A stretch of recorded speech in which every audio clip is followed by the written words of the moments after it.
అధికారంలోకి వచ్చి 6 నెలలైనా ఆ జిల్లాకి ఇంకా అమాత్య యోగం దక్కలేదు. మంత్రి లేకే ఎంపీ ఎన్నికల్లో ఓడిపోయామన్న ఫీలింగ్ తో ఉంది అక్కడి క్యాడర్. ఆయన కేబినెట్ లో ఉండుంటే ఫలితం మరోలా ఉండేది అనే మాట గట్టిగానే వినిపిస్తోంది. అయిందేదో అయిపోయింది, కనీసం జిల్లా అభివృద్ధి కోసమైనా ఆయన్ని మంత్రిని చేయాలి అనే డిమాండ్లు తెరపైకొస్తున్నాయి.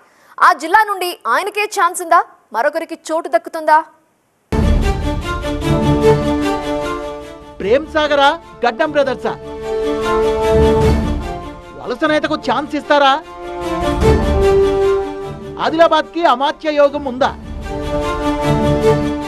ఉమ్మడి ఆదిలాబాద్ మొన్నటి వరకు బీఆర్ఎస్ కు కంచుకోట. కానీ ఇప్పుడు లెక్కలన్నీ మారిపోయాయి. తూర్పు పడమర అన్నట్టుగా ఉమ్మడి జిల్లాల్లో ఎన్నికల ఫలితాలు వచ్చాయి.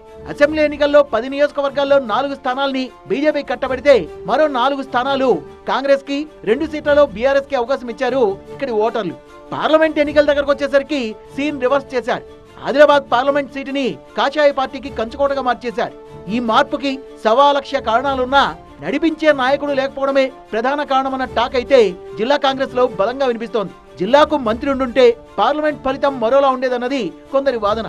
ఎన్నికల ప్రచారంలో ఇన్ఛార్జి మంత్రి సమక్షంలో హంగామా చేసిన నేతలు ఆమె జిల్లా దాటగానే లైట్ తీసుకున్నారని, దీంతో పార్టీకి నష్టం జరిగిపోయిందని కాంగ్రెస్ శ్రేణులు చర్చించుకుంటున్నాయి.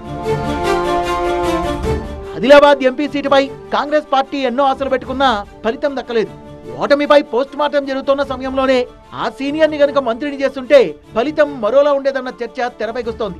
మంత్రి ఛాన్స్ దక్కుంటే జిల్లాకు అదనంగా నిధులు తేవడంతో పాటు ఆదిలాబాద్ పార్లమెంట్ ఎన్నికను సవాల్గా తీసుకుని గెలిపించి ఉండేవారని కాంగ్రెస్ శ్రేణులు అంటున్నాయి. ఉమ్మడి ఆదిలాబాద్ జిల్లా మంత్రిగా ఎవరుండాలన్న చర్చలో మంచిర్యాల ఎమ్మెల్యే ప్రేమ్ సాగర్ రావు పేరు ప్రముఖంగా వినిపిస్తోన్నా తాము కూడా రేసులో ఉన్నామన్న సంకేతాలు ఇస్తున్నారట గడ్డం బ్రదర్స్. ఇప్పటికే 2 ఎమ్మెల్యేలు ఒక ఎంపీతో ఫ్యామిలీ ప్యాక్ ఇచ్చారని, మంత్రి పదవి కూడా ఆ కుటుంబానికే ఎలా ఇస్తారని కాంగ్రెస్ శ్రేణులు, సీనియర్ అనుచరులు గుర్రుమంటున్నారట.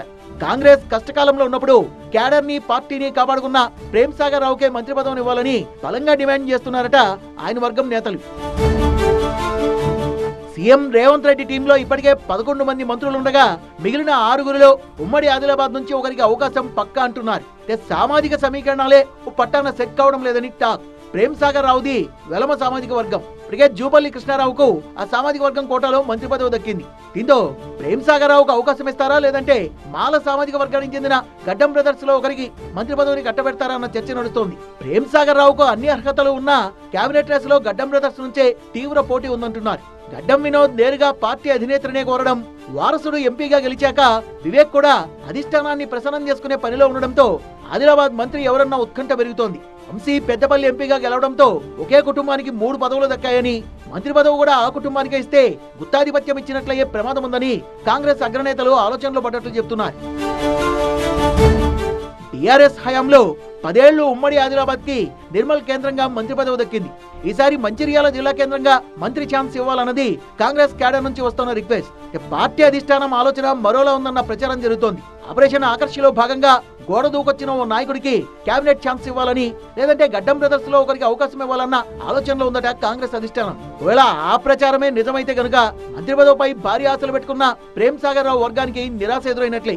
స్థానిక సంస్థల ఎన్నికల్లో అయినా పార్టీని నడిపించే నాయకుడు జిల్లాకు వస్తారా, లేదంటే ఇన్ఛార్జి మంత్రితోనే సరిపెడతారా అనేది చూడాలి మరి.